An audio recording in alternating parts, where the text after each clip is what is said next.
Welcome back to Science, everybody. So today we are going to be talking about the Earth and the layers underground. Did you know that there's different things underneath the ground? So all the different layers of the Earth are broken up into 4 different parts. You ready? The first part is called the crust. And that's the part that we stand on, and that everything that's on our ground is on top of. And the crust on the ocean floor is a little bit thinner than it is for the crust that we stand on, that's our ground. The next layer underneath the crust, way down deep, is the mantle.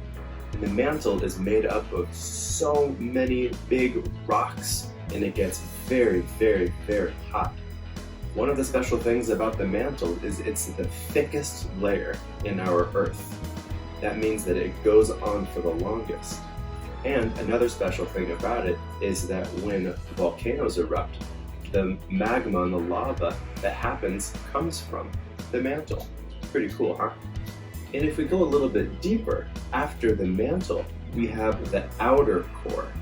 The outer core is made up of nickel and iron. Wait a second, do those sound familiar to you?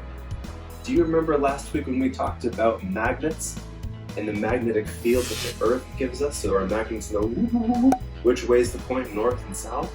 That's the outer core helping us.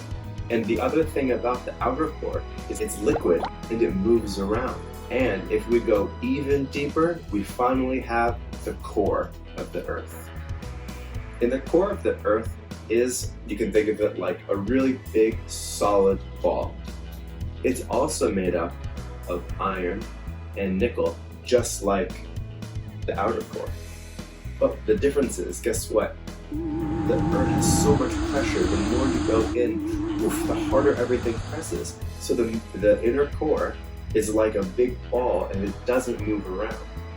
But the outer core can move around because it's not being pushed on so hard. So they're made up of pretty much the same things, but they're under different pressure.